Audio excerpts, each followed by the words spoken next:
Historians say drinking was heaviest in the early 1800s. In the Old West, a lot of folks were stuck in the trap of alcoholism. From notorious outlaws who found solace in a bottle, to gamblers whose luck ran dry, and even lawmen whose badges couldn't shield them from their demons. This is a countdown of the 10 worst alcoholics in Old Wild West history. Here goes, channel fans. Vote. Number 10. Sam Bass. There's this outlaw who gave the whole good citizen thing a shot, but fate just laughed and went in a different direction. It all went sideways when he and his buddy swiped a bunch of longhorns they were hauling. Not exactly genius, but at least it gave them some poker money. But you know how it goes, that gambling buzz got really addictive. Soon they're hitting up stagecoaches and trains like they're shopping for trouble. And get this, the dude went big and pulled off the mother of all heists on the Union Pacific Railroad. Until a bullet crashed the party. This dude, Sam Bass, was born in Indiana in 1851, but he then headed to Texas. He tried the whole deputy gig for Sheriff W.F. Egan, but his heart was really in horse racing. In 1876, he and a couple of pals drove cattle from Texas to Kansas, but they took off with the cash meant for the cattle owner. Classic move. Sam and his buddy Collins hit up Deadwood, money in their pockets and a wild time ahead. They were drinking so much, they were dancing, and they even dreamed up their old bar and establishment. Except they blew it all on booze and cards. Sam thought bigger crew, bigger rewards, and roped in more folks for a sweet $60,000 train robbery. But wait, a wounded gang member spilled the beans on the crew, and suddenly Pinkertons and other law dogs were on their tail. Sneaky Jim Murphy joined the gang undercover, and when they tried to hit a bank in Round Rock, Texas, there was a Texas Ranger ambush waiting for them. The posse found Sam, and not long after, on his 27th birthday, the guy called it quits. Number 9. Ulysses S. Grant. Ulysses S. Grant, that Union general turned president dude, might just hold the title for being the most high-functional alcoholic in history. But hey, it wasn't always like that. Back in the day, during the Mexican War in 1854, Grant pieced out from the army before they could slap him with a trial for being way too booze-happy to do his job right. Now, here's the twist. Professor Lyle Dorset from Wheaton College throws out the idea that Grant's ongoing love affair with the bottle, his go-to escape pod from problems, was actually what made him the ace in the hole when he re-enlisted in 1861. According to Dorset, his alcoholism turned Grant into the military superstar that President Lincoln was dying to find to win the Civil War. Grant's whole drinking thing let him toss caution to the wind, because he felt like he had absolutely zero to lose. Hold on, though. Grant wasn't totally off the rails. One historian claims his drinking sprees were more like a planned explosion, controlled and all, kind of like lighting up a big gas flare on top of a high-pressure oil well. Number 8. Mark Twain. Mark Twain was an author, but his reputation as a heavy drinker was so solid that even his 150th birthday bash in 1985 back in his hometown Hannibal was all about his love for the bottle. Eileen August from the Chicago Tribune spilled the beans on this one and kicked off her article with a killer line, "Some folks in Mark Twain's hometown don't think he was anything more than an old booze hound." Crazy, right? Was the guy who gave us Huckleberry Finn really that much of a lush? Well, it turns out he spilled the beans on his own party habits. He jotted down this little gem in his notebook: don't turn down a good deed unless it's going to mess you up big time. And never, ever turn down a drink no matter what. Now here's the kicker about his pen name.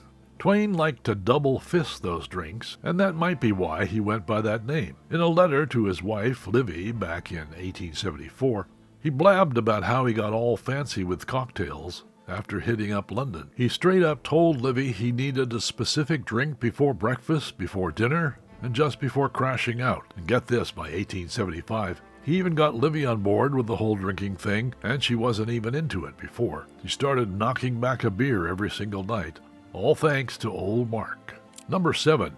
John Wesley Hardin. John Wesley Hardin was the baddest dude on the Texas frontier. This guy took down a whopping 21 dudes in gunfights and sneak attacks from 1868 to 1877. Here's the scoop. As the South was licking its wounds during the Reconstruction era, Hardin was all about being anti-black and anti-Yankee. At just 15 years old in 1868, he scored his first kill, taking out an ex-slave. After that, he went full-on cowboy with gunfights, showdowns, gambling, and a whole lot of drinking. He even managed to outshoot 8 Union soldiers and 4 black cops who were on his tail for some murder trouble. But his luck ran dry. He tried to make a run for it from Texas, but they nabbed him in Pensacola, Florida. They dragged him back to Austin in September 1877 for trial, and boy, did they throw the book at him. 25 years of hard labor in a prison in Huntsville. Ouch. Fast forward to 1894, and he got a second chance, retiring to a quieter life in Gonzales, Texas, with his 3 kids. His first wife died while he was locked up. Then he took another trip down the aisle, but it didn't stick. He ditched his wife and headed to El Paso for a life of partying and thieving. But the party ended on August 19, 1895. He got plugged in the back of the head at the Acme Saloon by John Selman Sr., an El Paso cop and thief he'd been beefing with forever. Selman went to trial but somehow dodged the murder charge. Hardin's career and exploits were self-advertised in an autobiography published posthumously, The Life of John Wesley Hardin, as written by himself in 1896. Number 6. Elmer McCarty. All right, get a load of this weird story. Elmer McCarty, born on New Year's Day, 1880, had one bizarre life. His mom was just 17 and had no clue who his dad was. This guy grew up all troubled and messed up, rebellious and all that jazz. Then he found the joy of booze, and boy, did things go downhill. Elmer learned plumbing, but he was like a rolling stone going all around the country in a drunken haze. He'd get jobs and then mess them up because of his drinking. Just rinse and repeat. So he teamed up with a bunch of other losers in Oklahoma, thinking he could be this big criminal mastermind with his plumbing, mining, and blowing stuff up skill. But boy, he totally sucked as an outlaw. Every robbery he was in was a total flop, mostly because he couldn't handle explosives to save his life. First time around, he blew up the loot and the safe. Second time, he took out a whole bank building but left the safe standing. And on his grand finale, he hit the wrong train and walked away with $46 and some whiskey instead of the huge haul he wanted. Cops got him a few days later, and that's just the beginning of this crazy story. When nobody claimed his body, the undertaker thought it was a good idea to prop up embalmed Elmer in the funeral home and charge people a nickel to see him. Then some carnival folks who said they were his brothers took his body around as a freak show. Can you believe it? This guy's remains went through more twists than a roller coaster, ending up covered in neon paint in an old funhouse. And get this, in 1976, a TV crew found him, thinking he was a mannequin until his arm fell off, showing the bones and all. Finally, with some history buffs and science, they figured out who this crazy guy was and put him to rest in 1976. He got buried in Boot Hill at Summit View Cemetery in Guthrie, Oklahoma, right next to other Wild West outlaws. Number 5, Big Nose George. George Francis Warden, a.k.a. George Parrott, and Big Nose George, was this outlaw dude back in the late 1800s, causing a ruckus in Wyoming and Montana. He wasn't exactly the best bandit around, but he made his mark in Wild West history in the weirdest way possible. He kicked off his career by going after stagecoaches between Deadwood and Cheyenne, but he didn't exactly nail it. He then joined a gang of outlaws and hatched a plan in 1878 to hit up a Union Pacific train hauling some payroll loot through Wyoming. They messed up the tracks near Medicine Bow and waited for the train to derail. But here's the twist. The tracks got fixed super fast. The train rolled on like nothing happened. Carbon County Deputy Robert Widowfield and the Union Pacific detective Henry Tip Vincent were on the case. In just a day, they sniffed out the hideout. Trouble is, the outlaws fought back, killing both of the investigators, grabbing supplies, and disappearing. A search crew found the missing guys and figured out who the killers were. By June 1880, they nabbed George Parrott in Montana. Carbon County's new sheriff, Joseph Rankin, got his hands on Parrott and brought him back to Rawlins for a trial. And guess what? The reason Parrott got caught was because he couldn't stop talking and boozing so much. Things got even wilder during a train stop in Carbon County. A bunch of mad coal miners wanted to string up Parrott for murder. Under pressure, he spilled the beans and then got dragged back to Rawlins for trial. He tried to escape, but got caught again. A mob took a couple of shots at hanging him, but failed twice. The third time did the trick, ending his crazy ride. Hold on, the story doesn't stop there. Union Pacific surgeon John Osborne and Doc Thomas McGee got creative. They kept Parrott's body for study, and Osborne even turned his skin into shoes. Those shoes, along with a plaster death mask, are now chilling at the Carbon County Museum. Pieces of Parrott's skull and other stuff ended up scattered across different places. Talk about a wild afterlife. Number 4, Doc Holliday. Doc Holliday was born in Griffin, Georgia. He bounced around places like Valdosta and got himself some fancy education. He even hit up Philly when he was 19 to study at a dental school. But he left that gig behind when he started moving around. Turns out he was better at gambling than filling cavities. Now, Holliday had a rep that was scarier than the real deal.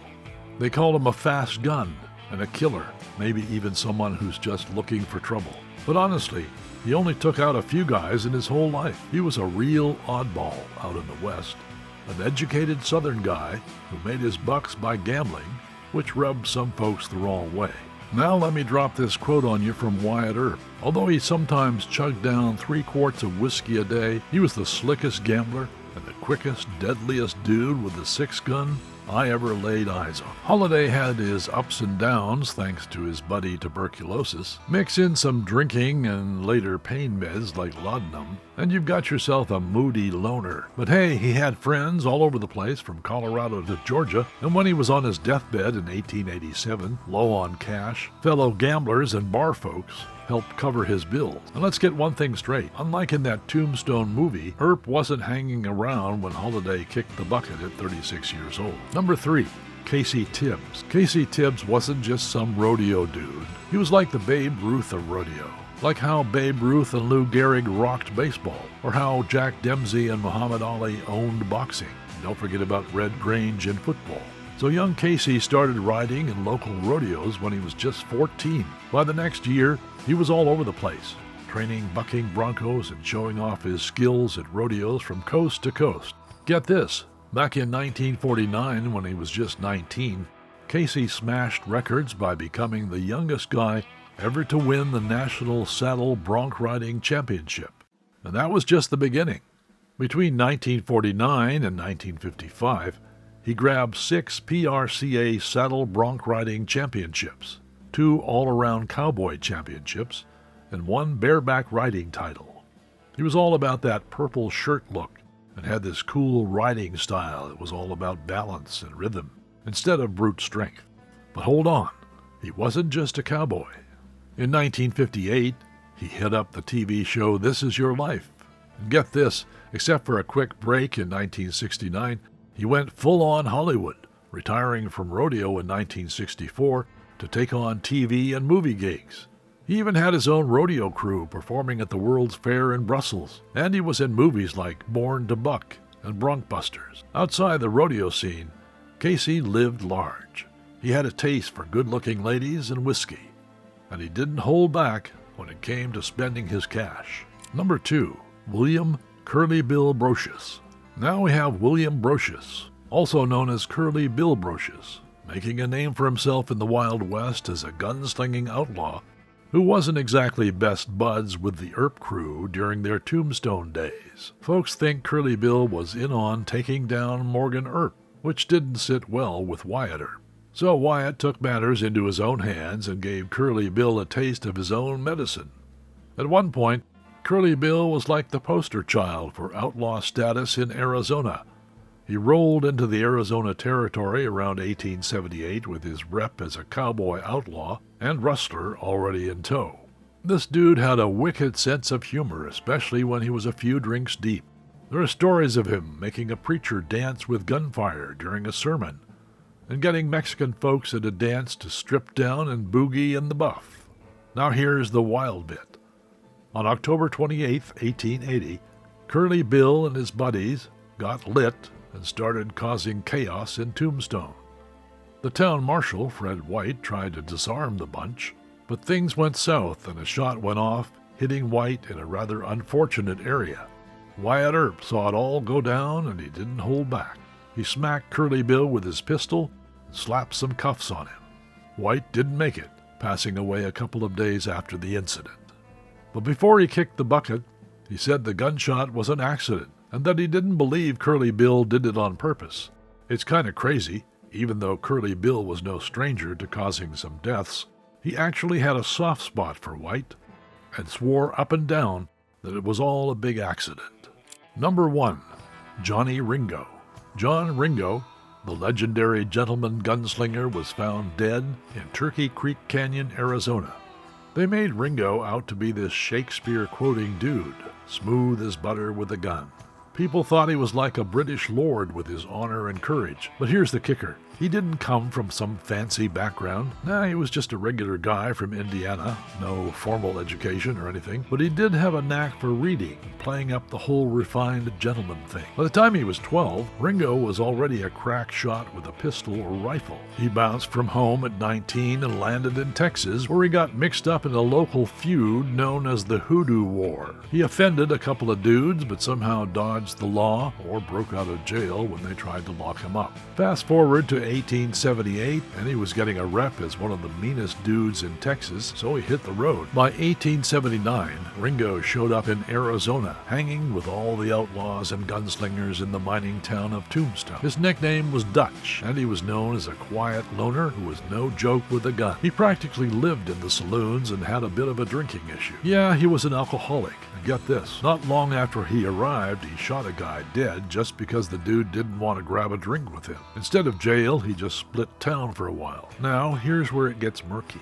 In 1882, Ringo seemed down in the dumps. Maybe because his family gave him the cold shoulder when he visited them. He started hitting the bottle even harder. Then in 1882, they found him dead in Turkey Creek Canyon. It looked like he shot himself in the head, and the official story was suicide.